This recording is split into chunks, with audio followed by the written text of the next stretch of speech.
we continue our lecture on amino acid titrations. We spoke about certain things in the last lecture where we discussed the acid base properties of amino acids, the ionizable groups that are present, amino acid titrations and pI determination.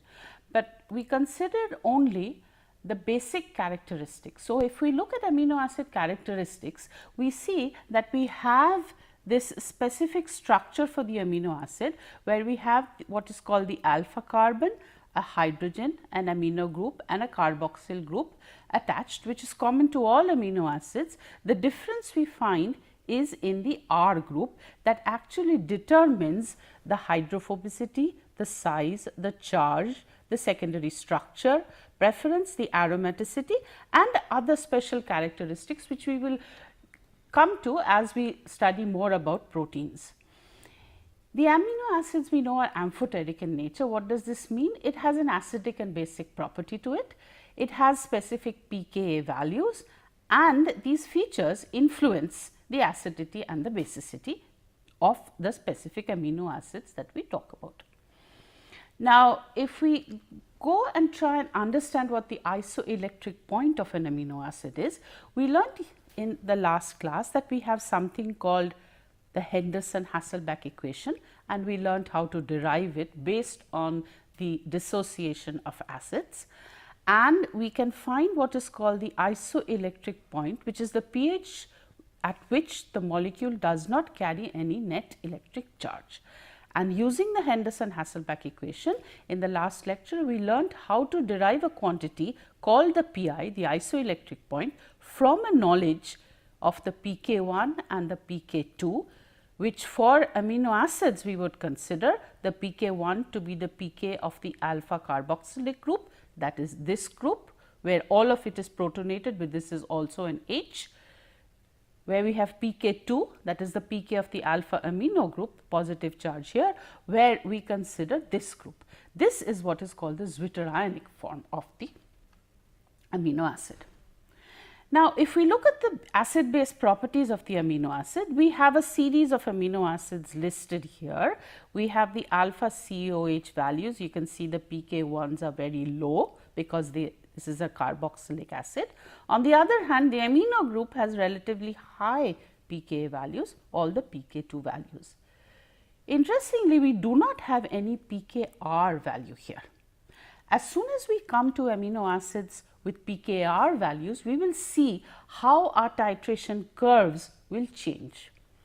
For the example that we have here and we discussed in the previous lecture, we are looking at glycine, the titration of glycine that has a pK1 for the loss of this hydrogen, this proton from the carboxylic group. The next pK2 value is the loss of this hydrogen from the amino group, rendering this to be a deprotonated form, complete form, where this corresponds to the pK2, this corresponds to the pK1. And the pI can be obtained by using this relation where we have pK1 plus pK2 by 2. So, the structure that we saw in the first case, where we have a glycine that is positive, where we just have a positive charge, pK1 means the loss of this proton. So, it renders this neutral. Then we have pK2, which is the loss of this proton, rendering this as the Gly negative. So, from the pK values we can calculate the pI, that is the isoelectric point where the amino acid is neutral. This is the neutral form of this amino acid. So, the pI becomes the average, and with the knowledge of the pK1 and the pK2 values, we determine that the pI for glycine is approximately 6. This experiment will be demonstrated to you when the experimental part is shown. So, if we look at general rules for amino acid ionization, we have the alpha carboxylic acids that ionize at acidic pH, and they have pKa values that are less than 6, and where we are looking at, if we look at a fully protonated amino acids, the alpha carboxylic acid will be lost first. The proton belonging to the alpha carboxylic acid will be lost first. Then if we do not have an ionizable group present in the R, that is the R side chain, then what is going to happen? The amino group is going to finally get, the proton associated with the amino group is going to dissociate, and we are going to have then a negatively charged protein, amino acid. Now, most of the 20 amino acids are similar to glycine, just like the table I showed you, where we have a pK1 and a pK2 value, and we can determine the pi value, which is just going to be the average of the pK1 and the pK2. However, there are specific exceptions to these. We will look at these exceptions where we have the R group, that is the side chain, that is also ionizable. So, if we have a pi of a compound with more than 2 pKa values, how do we determine the pi value? The first thing is we have to find the amino acid form with no net charge, that is a total charge of 0. We take the pK of the amino acid form going towards +1, the +1 form as the lower pK value, and then the amino acid form going to the -1 form, and we average these two pKs. This will be demonstrated to you in the following slides. So, what are we looking for? We are looking for the charges on the amino acid residue, but we have to remember that we do not have only the pK1 and the pK2 anymore. In addition, we have what is called a pKr, which is due to the side chain. So, this is the pK1 value of these amino acids, the pK2 values of the amino acids, and in addition we have the pKr groups. We are mostly concerned with these 5 amino acid residues, because we will see how they affect, or their effect is actually more prominent or more important in their presence in proteins. So, what do we have as the 5 complex amino acids, if we call them? We have glutamic acid, aspartic acid, lysine, arginine, histidine. So, what do these amino acids have in common? They have, these 5 amino acids have 3 ionizable groups. The common part for each amino acid is the amino group, where it has a proton, the carboxylic group, where it has the proton. In addition, we are not only going to look at the pK1 and the pK2, but we are also going to have a pKr. So, we have 3 pK values. What are we looking for? We are looking as to how to calculate the pi value of the amino acid. So, we have a pi that is going to be the average of the pK below, that is the -1, the pK above, that is the +1. So, we are looking at the charge of the amino acid between AA +1 and amino acid 0. So, there is a pK that is going to be responsible for the charge going from +1 to 0. Similarly, there is going to be a pK responsible for the charge going from amino acid charge 0 to amino acid charge -1.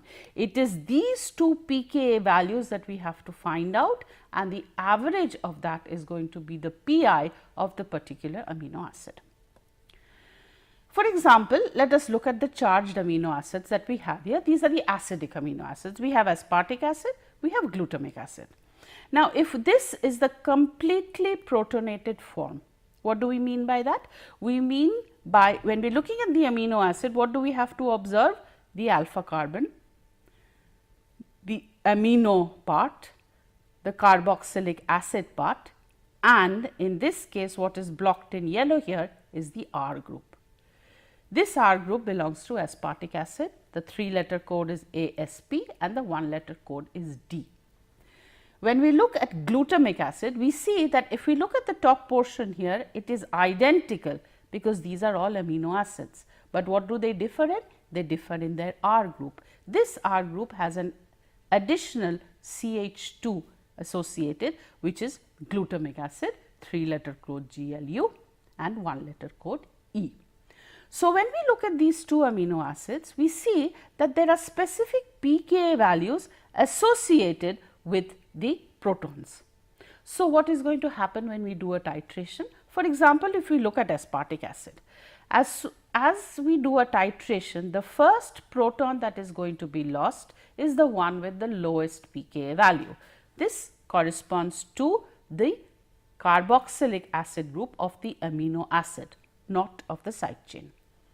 As we continue, the next pK, the next lowest pK is the one that corresponds to the side chain of aspartic acid, that is the pKr value. So, it is the pK1 value, the pKr value, and then as we continue the titration, it will be the pK2 value. Similarly, when we consider it here, it will be the pK1 value, the pKr value and the pK2 value. So, this is how we would consider it for acidic amino acids.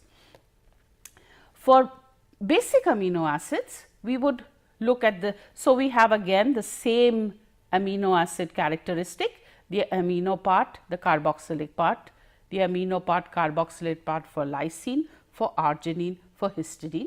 Again we have the 3-letter and the 1-letter codes given here, and these are the specific side chains. What we observe here in case of lysine and arginine is that the protons that are going to be lost are lost in a different order. The first proton to be lost is going to be the carboxylic acid one.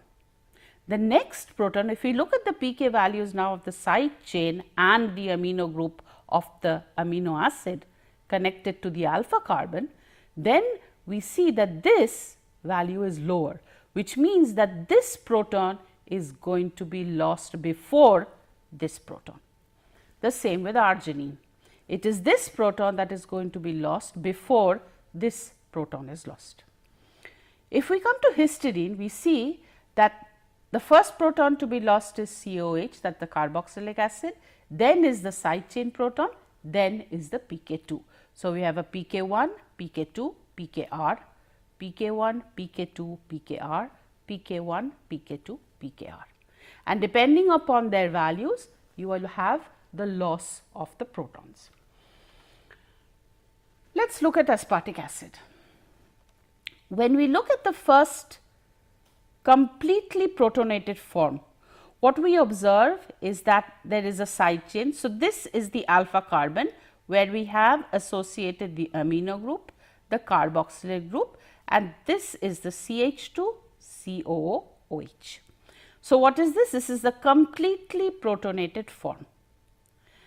The pK1 corresponds to the loss of this proton. So, this renders this COO minus. Then we have pKr, because this is the next one. So, this is what renders this minus. Now, let us look at the charges. What do we have here? The total charge here is +1, the charge here is 0, the charge here is -1, and the charge here, the pK2 corresponds to what? It is going to correspond to the loss of this proton, which means that now we have NH2 and the charge here is -2. What we learnt that in determining the PI, we have to look for the amino acid form that is +1 to 0, the pK responsible for going from +1 to 0 and the pK value responsible from going from 0 to -1. These are the values that we have to consider. So, if we look at the 4 forms of the structure that we have here, we see that this is the 0 form. What does this mean? It means we have to take this pK value and this pK value, the average of those values is going to be the PI of aspartic acid. This is the titration. So, we have a pK1 that is close to 2, we have a pKr close to 3.9 and a pK2 9.8. So, what is the charge going from pK1? It is going from +1 to 0. For pKr, it is going from 0 to -1, and here it goes from -1 to -2. But we are interested to determine the PI from this set.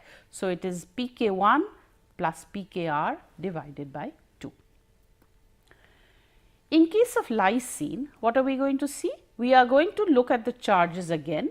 In this case, we have the alpha carbon atom here, the amino group, the carboxylic group and the side chain, which is CH2, CH2, CH2, CH2, NH3 plus.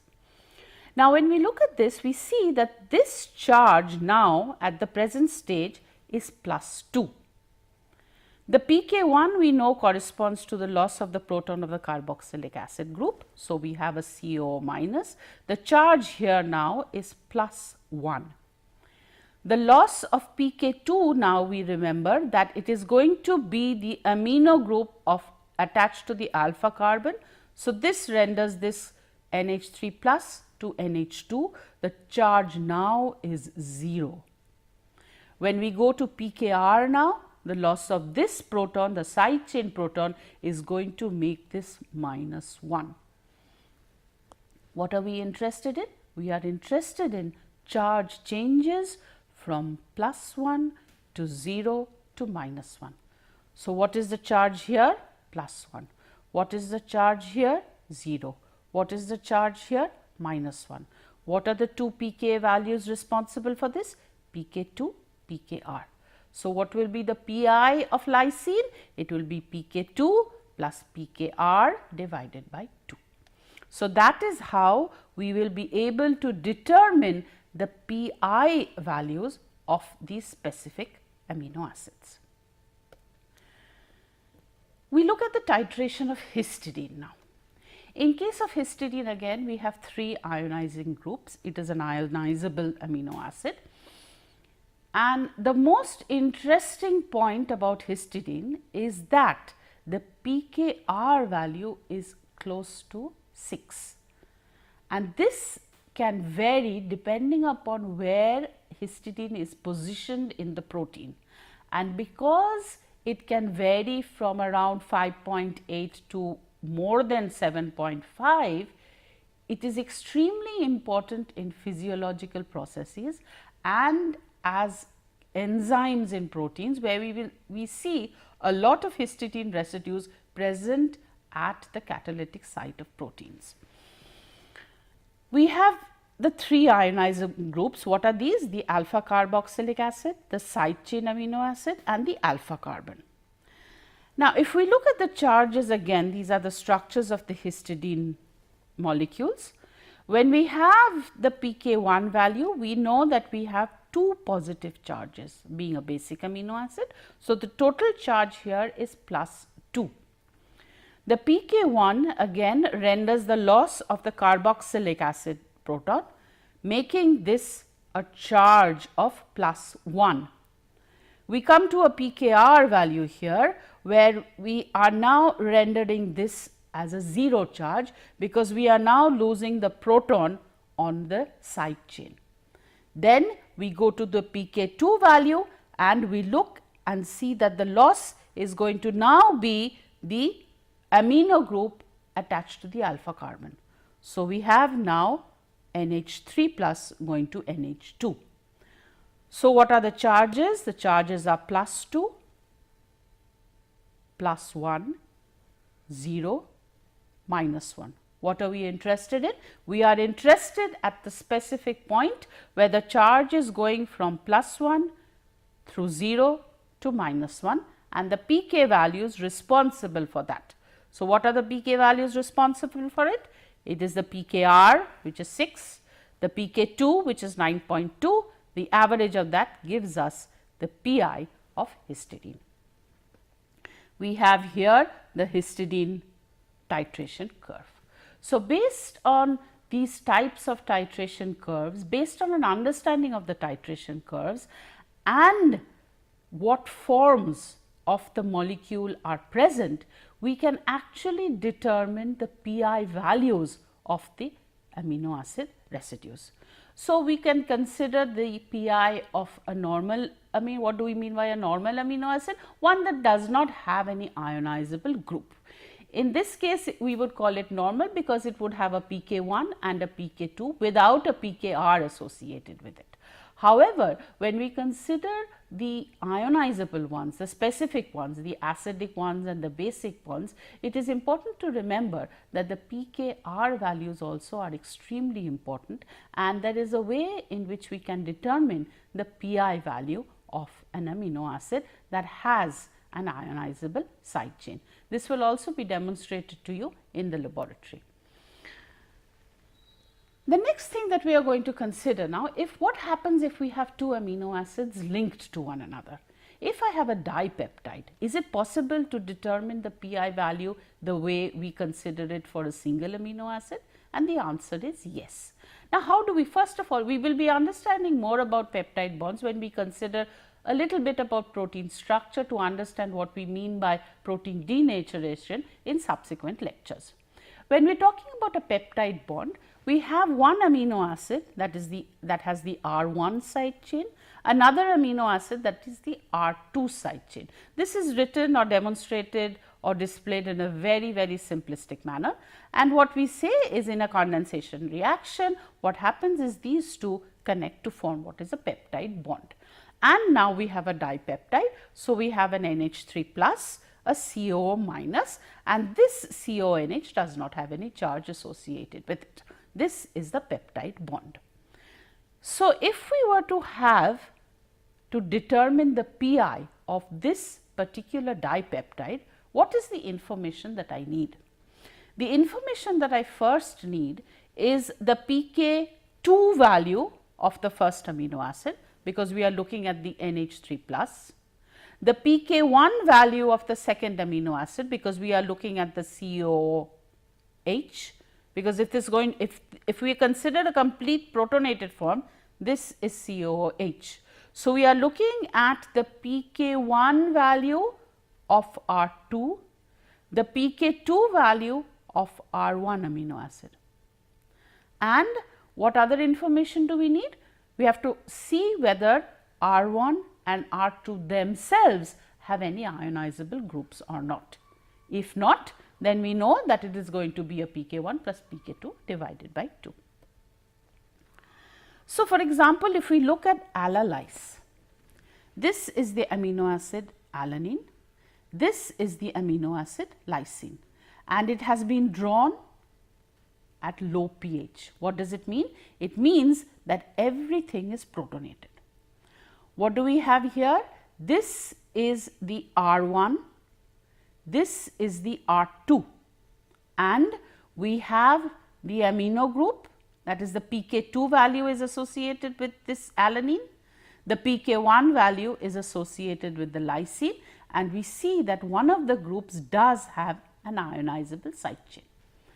So, what we do is we calculate the charges of each of these possible. How do we do that? We say that if we want to look at this, we say that the amino group here now has a charge correspond to +1.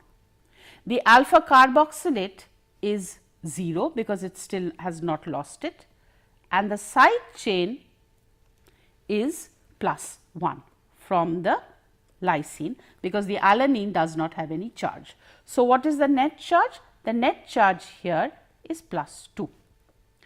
If we look at now pH 5, all the values are given to here. The amino group contributed by alanine is 9.9. So, when we are at pH 5, we do not need to worry about that.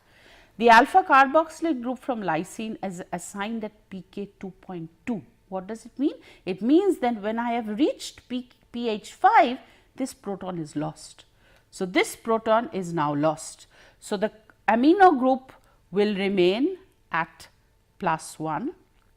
The carboxylate now is -1. The side chain is still +1 because we have not lost the side chain proton. So, what is the overall charge? It is +1.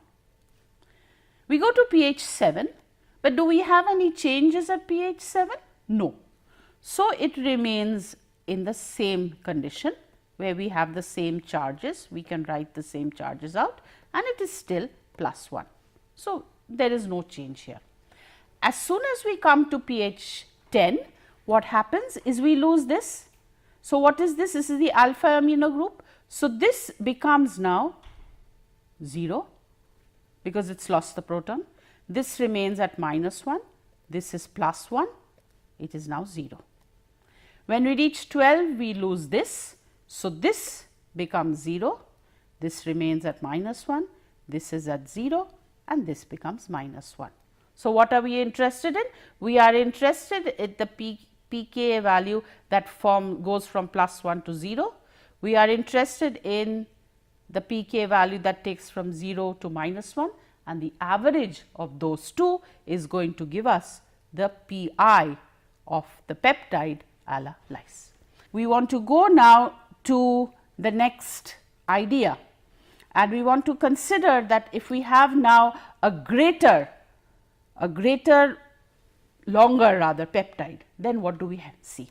So, if we have a tetrapeptide like this, we can do the same thing, ala tyrosine aspartic acid glycine. We just need to know how we are going to go about doing it. So, for an example or something that you can try, for a tetrapeptide glue ala lyse tyrosine, you write out the structure, consider the assigned pK values and calculate the pi of this tetrapeptide. As you can try that out as a homework. The applications are many. We want to know for separation of proteins, for specific process called isoelectric focusing, where you can actually isolate proteins, because we look at protein migration in gel electrophoresis. Suppose we do not want the protein to migrate, if we know what the pi of the protein is, we know that the electric charge is neutral, so the protein will not migrate further. The references are some of them are old references that I will be giving you, so that you have an idea of what to read, and some of them will be relatively newer references which give you a different perspective. So, what we learned is how amino acids are amphoteric in nature, the acid base properties, the amino acids with ionizable side chains, and how we can actually determine the pi of the different peptides and further on for proteins. Thank you.